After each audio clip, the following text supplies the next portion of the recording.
Brand new week, but we have Cardinals to discuss here on Card Central 365 here on STL Sports Central. All content brought to you by DraftKings. The crown is yours. Joe Roderick, Brenden Schaeffer with you here as, again, we are 1 week, almost one full week into the Chaim Bloom era of the St. Louis Cardinals, and with playoff baseball going on, not a whole lot of work for him to do as far as the team on the field.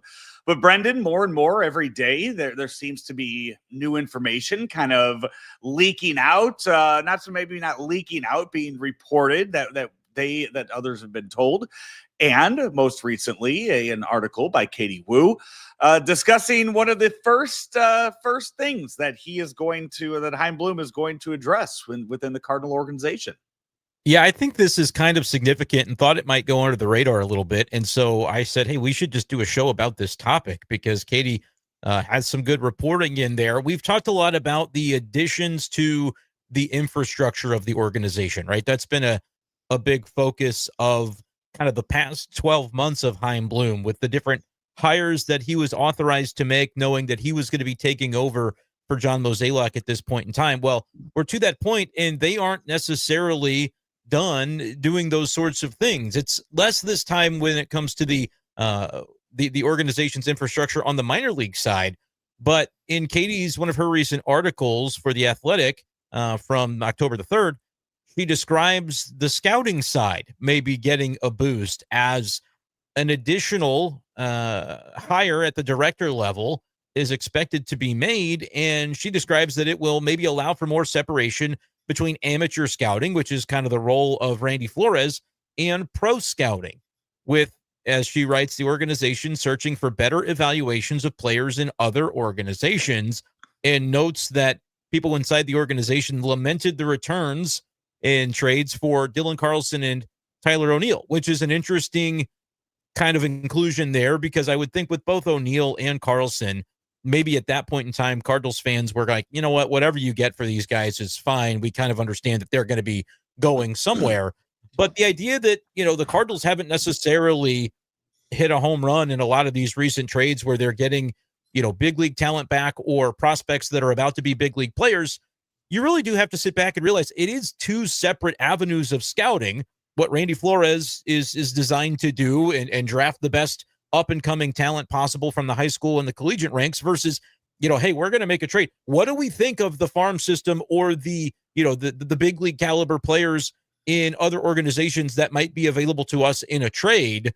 It can be its own thing. And it sounds as though the Cardinals are prepared to make that happen and to beef up what that looks like within their organization. And I think that's obviously a really good idea. Yeah, just to kind of recap on that, because you brought up the Dylan Carlson, Tyler O'Neill trades. The Tyler O'Neill one, they got back Victor Santos and Nick Robertson for him when that trade was made for Tyler O'Neill. Dylan Carlson, the return on him was Sean Armstrong. And you're right, Brian. I mean, with Dylan Carlson, it's one of those, the deal with that is, it's funny to bring that one up, because with Dylan Carlson, it kind of got to a point with him where, anything back for him. Just, hey, you want to pay him? Okay, great. You want to pay this contract? Oh, you actually want to give us a player too? Cool. Because it got to the point where it just seemed like DFA was the only way that was going to go. Yeah, and I guess you could lament the idea that, okay, had the Cardinals done that a little bit sooner and it had been more willing to trade him a little earlier, does that turn into a situation where you do access a higher tier of player that could have been coming back? Mama referencing an off-discussed topic that, well, you should have traded Carlson for Juan Soto. That, again, that was something that just was never actually in the cards. If the Cardinals had traded for Juan Soto, it would have been every marquee prospect at the time in the organization, on top of, Dylan Carlson was a player that was more regarded then, I suppose we could say, than he certainly is now, or than he was when the Cardinals did flip him for Sean Armstrong. But, I think the timing of trades, Joe, is something that we lamented under John Mozeliak's tenure, where you did lose all value for Dylan Carlson before you were ready to deal him. You didn't anticipate, the decline that certain players would take, and then you kind of dump them for peanuts at the end. That's sort of the way that the John Mozeliak life cycle of a trade chip really seemed to go for the longest time. And I guess, part of that is, well, how much confidence did the Cardinals have in being able to get something good for these players when they did have value? Their feeling, more often than not, seems to have been, let's ride it out with the guy that we have, which, could be seen as, okay, the Cardinals just historically overvalue their own prospects. Well, maybe that's only half the story. Maybe the Cardinals overvalued their own prospects and young players, Joe, but they also didn't know how to value the young players and the guys in similar situations in other organizations. Adding to the infrastructure and a director level employee that is targeted to beef up that area of your evaluation as an org, I think makes a lot of sense, because it's easy to look at it and say the Cardinals have always overvalued their own guys. But what if they just didn't properly value and didn't have maybe the resources to properly value the players in other organizations that they should have been targeting? We talk about other teams swooping trying to buy low with the Cardinals in trades. The Cardinals don't really do a lot of that, right? It doesn't feel like they have been the instigator in very many of these trades where they say, we see a guy in your organization that we want. That's what the Tampa Bay Rays did in the way that it's been described in the Randy Arozarena trade, right? They said, we want to target this guy. What do we have to do to get him? Whereas a lot of the trades for the Cardinals, it seems as though it's like, okay, 29 other teams are aware that the Cardinals are about to dump this guy. How many of them are going to come in and try to make their pitch and get the player? That maybe reverse engineering some of that, Joe, is something that could benefit the Cardinals. Let me ask you this, as as you were bringing that up, this thought kind of hit me, and I don't have an opinion one way or the other on it, but it's one of those things that I think we should be worried about going into this offseason.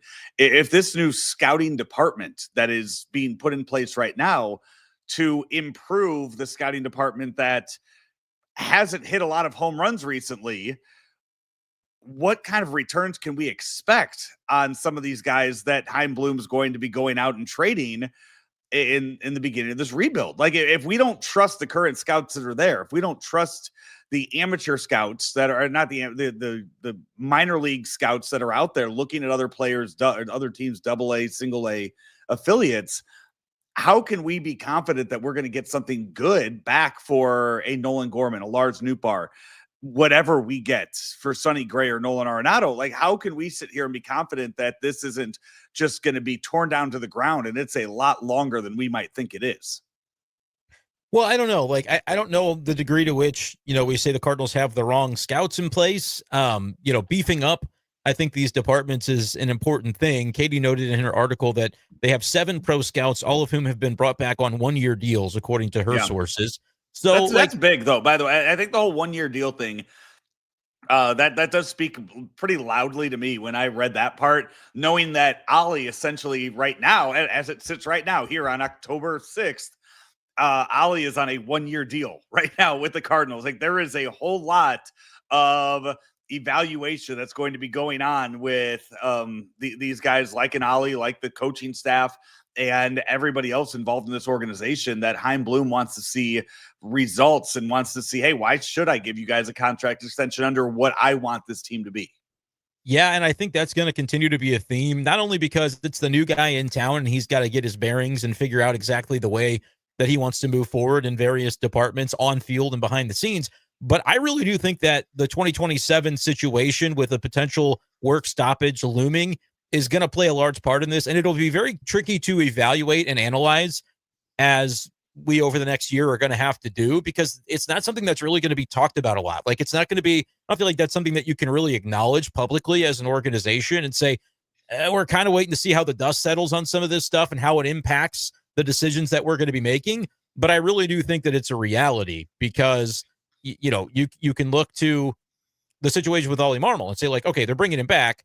There has not yet been an extension, and they haven't really talked about it. Although I would say, arguably, before Ollie signed his most recent extension, if you had asked John Mozeliak in October of that prior year, they ended up doing it, I think, in March. Would he have said anything different? No, probably not. They probably hadn't gotten to it, and then they get to spring. It was something that they wanted to do, and so they got to it. It's not to say that the same thing could not play out, Joe, in this spring, and it would be very unusual if it doesn't go that way. When you think about the way that these things normally go, a lame duck manager on an expiring contract is not really very typical. And so I'll be curious. I would still lean toward, even though everything coming out from Chaim Bloom so far on that topic is, I haven't really gotten to it. I would still lean towards something happening before opening day.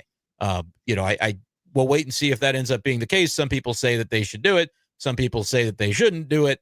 But I think as it relates to our conversation about the scouts, yeah, it being a 1-year deal for all these guys, and then thinking about the number of trades that the Cardinals are perceived to be making this offseason, because they've got these players that they want to get something back for in the event that they are kind of really hunkering down for the rebuild.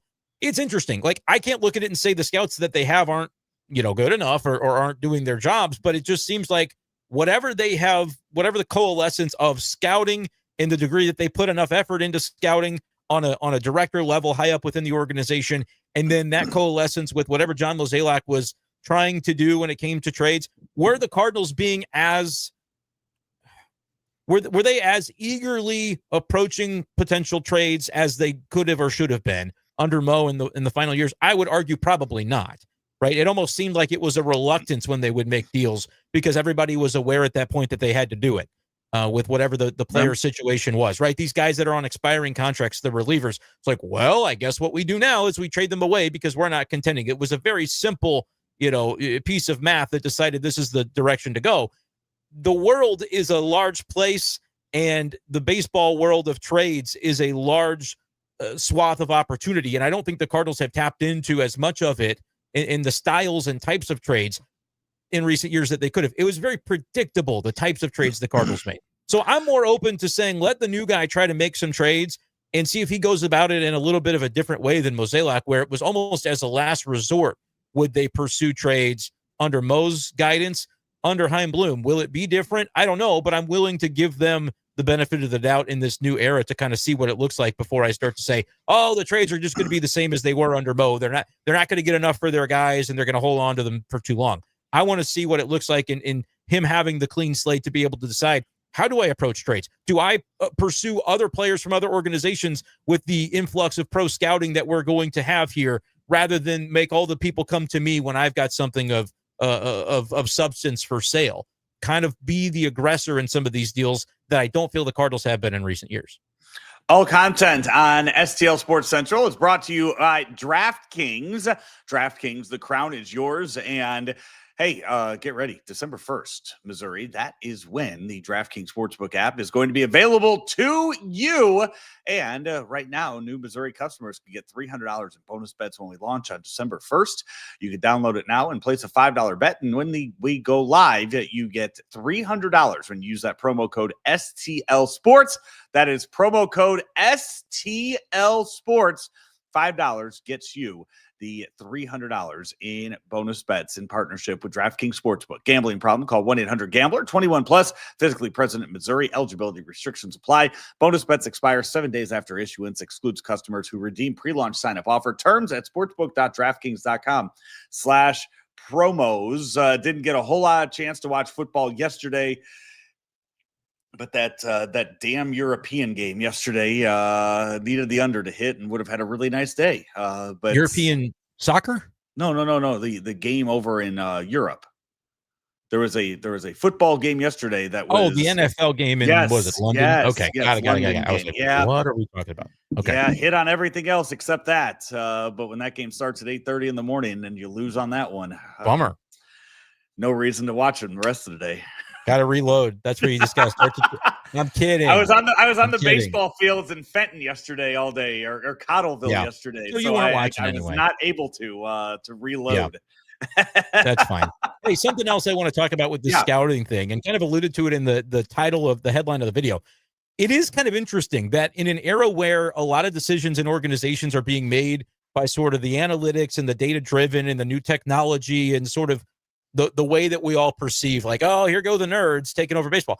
It's very interesting to me that Chaim Bloom is like, no, we think that the balance of that and almost kind of taking our old school scouting approach and expanding it, and then equipping those individuals with the ability to filter some thoughts and decisions through maybe some of the more new age technology and analytical type of mindset is where you can develop an edge over some of the organizations in baseball, because it feels like if you aren't doing both the way that Chaim Bloom views it, you're going to be left behind. This was a quote that he had to Katie Wu in the article, which everybody should read at The Athletic. Quote, I don't see it as either or. I don't think it can be. Right now in today's game, with the sophistication of teams we're competing against, if we're not using a rigorous and systematic system to help our process in any area, then we're probably going to get beat because we're not leveraging the best technology. But at the same time, you would want experts to use their knowledge and instinct to help you make better decisions, understanding that there's going to be a lot of systems that are going to help them. I think you get the best results when you're combining that. So kind of taking the old school and the new school, I feel like is something that I wanted to highlight because it feels like it touches to the kind of the heart of where Cardinals fans are. A lot of Cardinals fans are very old school, kind of Whitey ball era Cardinals fans that want to see more of those things kind of integrated back into the game.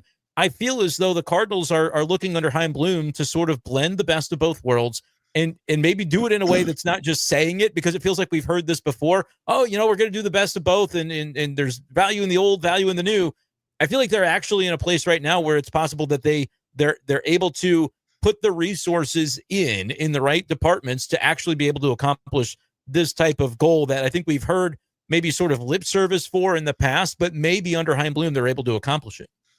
If you go and you click right there on that QR code, or you scan that QR code, that'll take you to Katie's article at The Athletic, a new feature here that we can give you on STL Sports Central. So if you're watching it on your TV, yeah, you just you hold the phone up and you take a picture of that QR code, and it'll take you right to Katie's article on The Athletic. So also put the link in the chat as well, so you can see it there. One thing that we will get to later on in the week also is the importance of Rob Serfolio in all of this. I know he was mentioned a few times in that article, something to save for another day as far as what Rob Serfolio's role might look in all of this. So that is something that we are that's something to look forward to as we go on. Also, I would imagine later this week we'll also be talking about the firing of Aaron Boone at some point. Hey, slow your roll. They could still come back. The Yankees could still come back against that behemoth offense of Toronto. I mean, the slugging, and Toronto's got 22-year-olds throwing no hitters into the fifth or whatever, 11 strikeouts. That Blue Jays team, I mean, they're on one right now. I want to see Blue Jays Mariners in an ALCS. That's what I would like to see. But yeah, it's been very impressive to watch Toronto. And of course, the question of what do the Yankees do with Aaron Boone if they fall short of expectations? It seems like an annual topic in October, us kind of like figuring out, are they doing enough to keep him? Is he doing enough to retain the job? And we'll see. I mean, I don't think people will enjoy an early elimination to an AL East rival, especially after the way that the Yankees kind of faded down the stretch of the season as well. But it ain't looking good right now for the Bronx Bombers. Cardinal coverage each and every day, 365 days a year here on STL Sports Central. He is Brenden Schaeffer. I'm Joe Roderick. We'll talk to you tomorrow right here on STL Sports Central.